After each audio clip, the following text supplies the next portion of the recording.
Heard of Sausage? the UFC fighter. The sausage? Sausage. Welcome back to the Siri Yanks channel. I appreciate you spending a little bit of your time out of the day with me, and today we are discussing the second installment of 5 under the radar free agents that no one is talking about and the 3 top landing spots that I think they're going to go. Pretty self-explanatory, so let's go ahead and get into the video. But really quickly before we do, Icardi is currently on his way to your wife or girlfriend's house, or boyfriend, or husband's.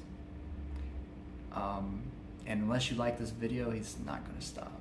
So, if I were you, I would probably just like the video. You don't want him around your significant other. Thank you. Let's get into today's video. So the first guy we're going to be talking about on today's list is Chris Willick, who is currently out of a contract with QPR. So I don't want to say the most likely, but I feel like it's just as likely as it is unlikely that he's going to return to QPR. And to say you had an up and down year with QPR is to be putting it lightly. And fans like a certain person on this channel, I'm not going to say any names, but we've loved his flashes of brilliance. But the thing is, as often as they come, they are so quickly to disappear and ghost, and probably for longer than they should. He definitely played better under new manager Marty Cifuentes. But is a reunion possible? It remains to be seen, but at this point, QPR I do think is a top 3 landing spot for him. Another possible landing spot is Sunderland. He's already been linked quite a bit with the club, and it's no secret. He would fit right in with the current squad, and Sunderland do represent a team with a little more wiggle room when it comes to wages, and they have their sights set on another run at promotion for the 14-15 campaign. So I think it would be a good signing for Sunderland, and I think it would benefit both parties mutually. The third most likely landing spot that I have him going to is Norwich City, and a lot of this does depend on the new manager. With the recent firing of the head gaffer after their loss in the playoffs, and this may affect the likelihood of this happening. It's either going to increase it or decrease it. Who knows who the new manager is going to be and what style he wants to play. But Willick was nearly a Canary back in 2019, and the club has spoken well of him ever since and kept tabs on him. With a sleeping giant in the Championship, I don't know. Where do you think he's going to go? Do you think he's going to go to a sleeping giant in the Championship? Do you think he's going to go to the Premier League as a sub? I don't know. I'd like to hear your opinion on where you think Chris Willick's going to go. The next guy we're going to talk about is Yuta Nakayama, who is out of contract with the freshly relegated Huddersfield. And this one was pretty hard, but of the three top choices I have him going to, the first option would be West Brom. Yuta, in my opinion, could be a good defender for a top Championship club. I do feel like his talent was a little wasted the past 2 years for a very poor performing Huddersfield side. Seeing him get a shot with a bigger club like West Brom could be just what he needs to get his career back on track for the Japanese international, but we'll see if he goes to a club like this. Another option would be Middlesbrough. In the top half of the table, it was hard to find a team that was more prone to give up goals than Borough. Yuta could be a step in the right direction and try to lock down some of these goals that otherwise could have possibly made Borough a playoff team. Plus, do remember, Paddy McNair is also out of a contract, and I am not entirely sure if he's signed a new deal yet or if he's going to be coming back. And the third option that I've got for Yuta would be just returning to the J-League. At 27, I do find it a hard sell that he heads back to where his career began, but with international players, you never truly know just how homesick they are deep down. It's always a possibility that he heads to a back line in the J-League, possibly for a giant, who knows. What do you think the odds of this are? Let me know below, especially if you're familiar with the J-League. And keeping it moving right along to Alex McCarthy, who's out of a contract with Southampton. And I actually had to change my third choice which we'll get into obviously after the first two, and I'll explain why when we get to it. But one of the choices I've got is him going to Liverpool, and this is pretty well known that Liverpool has been courting him. But at 34, I do feel like he's got some games left in him still as a full-time keeper. The Liverpool situation would be appealing if he's okay with being the possible backup or third choice keeper, but even getting to experience the Champions League as a bench player or a third choice keeper would be something that most people even dream of. And I believe Adrian is also out of a contract, so that could also possibly maybe sweeten the pot a little bit. I don't know. What do you think about this? Another option I've got is Ipswich Town. I don't really think any keeper on the current squad is ready for the Premier League. And if they do have faith in one, it's still a good idea to have a guy who compete and has got Premier League experience, so enter Alex McCarthy. I've not seen any link yet between the two, but a keeper here just makes sense. If you're a fan of the club, please let me know. I've not heard any links to any veteran keepers, but I feel like one here just makes sense. And my third choice, I actually had to change because I've got Southampton. And yes, a return to Southampton could be on the books for the Saints after the start and clean sheet against a very strong Leeds side to get promoted back to the Premier League.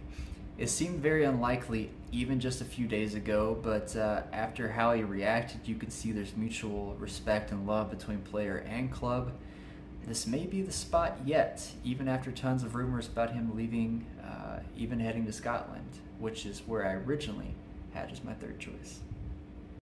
The fourth guy we're going to be talking about today is a club legend at my club, and that's Charlie Austin, who's out of a contract with Swindon Town. So one of the three options I've got him going to, and this may seem super random, but it's Crawley Town. And the reason why it's going to not seem as random is Scott Lindsay is currently the manager of Crawley Town, and Lindsay was the manager of Swindon when Charlie first came to League Two a couple of years back after he left Australia. Assuming Charlie is still okay with playing in League Two, this could be a match for him. And I know some people are going to say that his numbers kind of fell off, but you also have to keep in mind the talent also fell off around him. So of course his numbers are going to suffer a little bit. And a second option I've got him going to is AFC Wimbledon. And this is another club that may seem super random, but I do think he fits a mutual need with club and player. It gets Charlie back to London, just not at Loftus Road, and a chance to play for possibly a team that's going to that wants to get promoted. With all respect to all the current strikers at the club, I do think Charlie would be a bit of an upgrade, and he's got a chance to pass along some skills to some of the younger guys. When I think of him going to Wimbledon, I think of a deal maybe about a decade ago when Afin Kimwa signed with them. And last but not least, Motherwell. And I get your reaction, and it's justified, but just please listen for a second. Think about this. A lot of Charlie's old managers have tons of connections to Scotland, and Charlie's former teammate Liam Kelly is currently the keeper here, although it does appear that he will be leaving. But I do think a move to the Scottish Premier League is a strong possibility, and if I have to guess a team, I'm just going to say Motherwell due to the ability for Charlie to see the pitch more frequently compared to another team as, say, the Glasgow Rangers or Celtic or Hearts. When it comes to Austin, I think it's he's as difficult of a player to pick where he's going to go as any, just because I don't know what he's looking for. And for a former star who's also open to playing in League Two, it's just, the options are endless. But where do you think Charlie Austin's going to go? I would love to hear this one. And the final guy we're going to be talking about today is, I guess, almost a part-time actor. Not really. It's Ben Tozer, the long throw specialist himself, who just recently got released by Wrexham as they head into League One. Now, with Ben, if he stays in the EFL, I think a prime spot for him could be Cheltenham Town, and here's why, and it's maybe not why you think. Yes, he spent the years from 2018 to 2021 here, so he would go right back to a very familiar club. But there's a rumor going around that Gareth Ainsworth could be taking charge of the club next season. If that happens, I think the odds of a return to the Robins is even more likely, as Ainsworth values experience in older players and speed is not really a need in his system. This could be the perfect storm for Tozer, especially if Ainsworth takes over the club.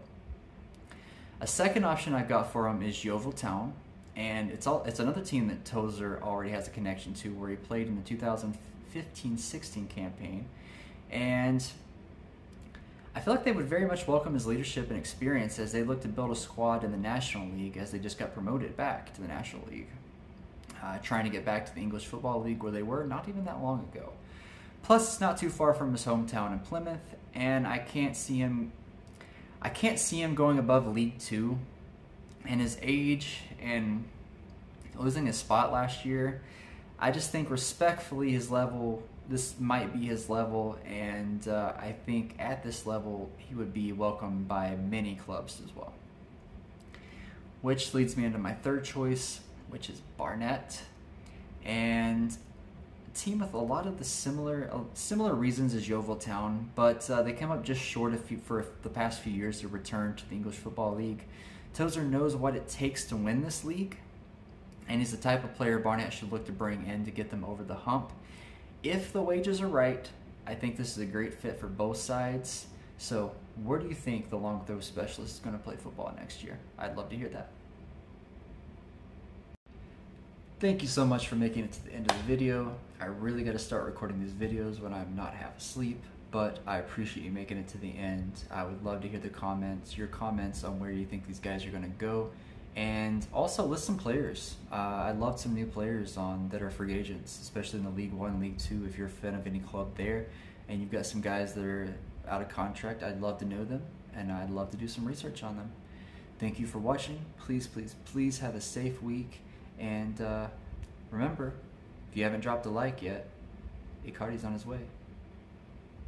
See you guys.